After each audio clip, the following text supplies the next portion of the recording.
날마다 나를 살리는 큐티 이성훈 목사입니다.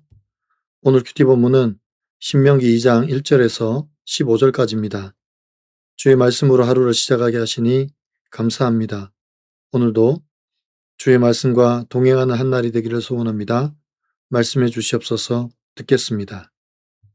오늘은 돌이켜 나아가라 라는 제목으로 함께 말씀을 묵상하기 원합니다. 첫 번째로 우리가 가야 할 인생의 방향입니다. 1절에서 3절을 보면 이스라엘은 하나님의 명령대로 홍해길을 따라 광야로 들어갔지만 세일산 주변에서 두루 다니게 되었습니다. 때가 이르러 하나님께서 이 산을 두루 다닌 지 오래니 돌이켜 북으로 나아가라고 말씀하십니다. 그러면 왜 하나님께서 이렇게 이스라엘 백성들을 오랫동안 세일산 주변을 맴돌게 하셨습니까? 여기에는 두 가지 결정적인 이유가 있습니다. 첫 번째로 이스라엘의 불순종에 대한 하나님의 징계입니다. 이 백성들은 가데스 바네아에서 불순종과 원망을 했습니다. 가나안을 정탐한 후 하나님의 약속을 믿지 못하고 밤새 통곡을 하며 애굽으로 돌아가자고 원망합니다. 이에 하나님께서 너희 시체가 이 광야에 엎드러질 것이라고 말씀하시며 20세 이상으로 하나님을 원망했던 출애굽 1세대가 광야에서 다 죽기까지 가나안 땅에 들어가지 못하도록 발걸음을 묶으셨습니다. 오늘 본문 14절에서도 이를 명확하게 짚고 있습니다. 두 번째로는 새로운 세대를 향한 영적 훈련과 하나님의 공급하심입니다. 이렇게 세일산 주변을 맴도는 것은 시간 낭비가 아니었습니다. 하나님께서 출애굽 2세대를 훈련시키는 것입니다. 아무것도 없는 광야에서 오직 하나님만 바라보게 하는 훈련을 하시는 것입니다. 매일 내려오는 만나를 통하여 하나님의 공급을 깨닫게 하고 구름 기둥과 불 기둥으로 하나님의 인도하심을 알게 하는 것입니다. 그래서 오직 하나님 한 분만을 섬기도록 하는 것입니다. 하나님은 우리의 시간이 멈춘 것 같은 상황 속에서도 일하고 계십니다. 우리를 단련하여 정금같이 나오게 하십니다. 적용해 보세요. 하나님이 돌이켜 나아가라고 하실 때까지 내가 인내하고 머물러야 할 곳은 어디입니까? 그 자리가 나를 단련하여 정금같이 나오게 하실 자리인 것을 인정하십니까? 두 번째로 훈련의 장소로 나아가는 것입니다. 4절과 5절에서 하나님께서 백성들에게 에서 자손의 땅은 한 발자국도 넘보지 말라고 하십니다. 이것은 하나님이 정하신 경계를 넘지 말라는 것입니다. 6절과 7절에서 오히려 그들의 돈으로 물과 양식을 사서 먹으라고 합니다. 하나님께서 광야 40년 동안 이들을 먹이고 입히셨습니다. 그런데 이제는 돈으로 물과 양식을 사라고 합니다. 왜냐하면 약속의 땅으로 들어갔을 때 이들이 경제적 활동을 해야 하기 때문입니다. 그래서 이것도 훈련하시는 것입니다. 8절과 9절에서 모압 땅을 지날 때도 그들을 괴롭히지 말고 그들과 싸우지 말라고 하십니다. 그 이유는 이 땅을 롯 자손에게 기업으로 주었기 때문이라고 말씀하십니다. 13절과 14절입니다. 이제 너희는 일어나서 세례 시내를 건너가라 하시기로 우리가 세례 시내를 건넜으니 가데스 바네아에서 떠나 세례 시내를 건너기까지 38년 동안이라. 이때에는 그 시대의 모든 군인들이 여호와께서 그들에게 맹세하신 대로 진영 중에서 다 멸망하였나니 라고 합니다. 이제는 이스라엘이 세례 시내를 건너 가나안으로 진격할 수 있었던 이유는 그들의 군사가 강해져서가 아닙니다. 하나님을 원망하고 불평했던 그들의 군사들이 다 광야에서 죽었기 때문입니다. 하나님께서 약속하신 대로 출애굽 2세대를 통하여 새로운 군대로 편성되어 세례 시내를 건너게 된 것입니다. 그래서 이제는 더 이상 패하지 않습니다. 멸망하지 않습니다. 그래서 하나님께서 세례 시내를 건너가라고 하시는 것입니다. 과거의 원망, 내 힘을 의지했던 불신앙의 무기들을 광야에 다 묻어버리고 오직 하나님의 약속만 의지하는 새 사람으로 그 경계선을 건너 하나님의 뜻을 이루는 것입니다. 광야는 심판의 장소가 아니라 죄로 물든 옛 자아를 처리하고 거룩한 새 세대로 준비시키는 장소입니다. 적용해 보세요. 하나님이 허락하지 않는 것을 내 열심과 욕심으로 붙들고 있지는 않습니까?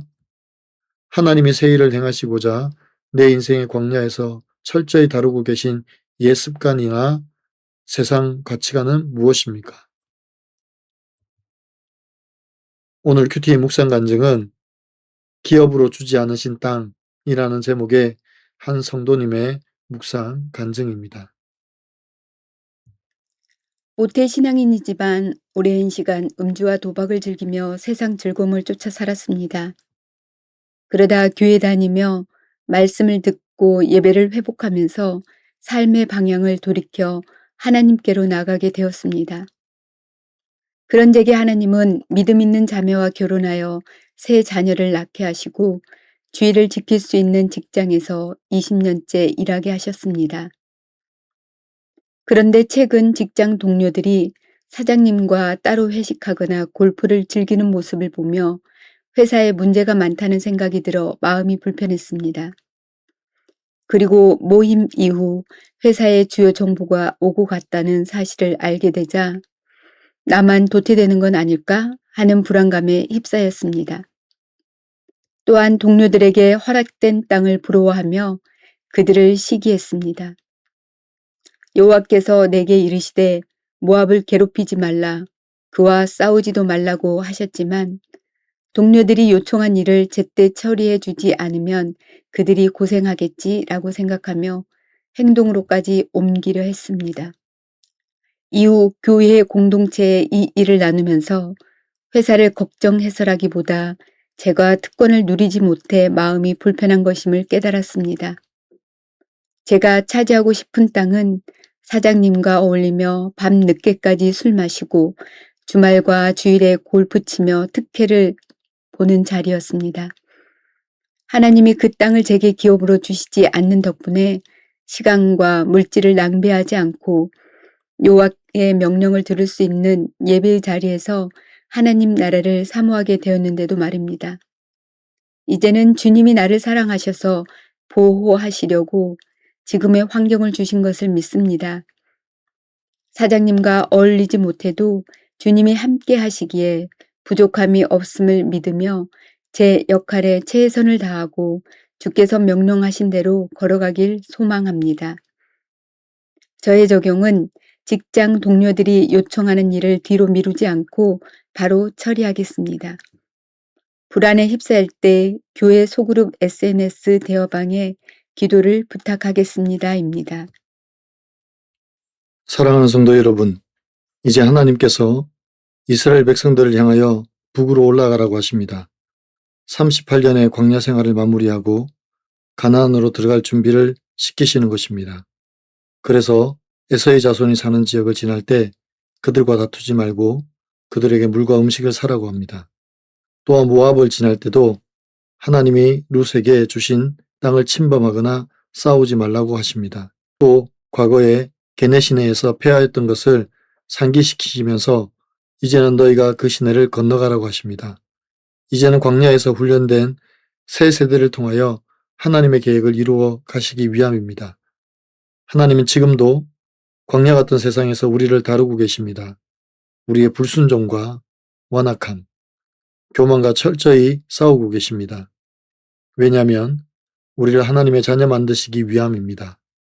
이제는 광야 같은 이 세상에서 하나님의 말씀만 순종하며 따라감으로 새 언약의 백성으로 이 땅 가운데서 넉넉히 이기며 살아가는 저와 여러분이 되시기를 간절히 축원합니다.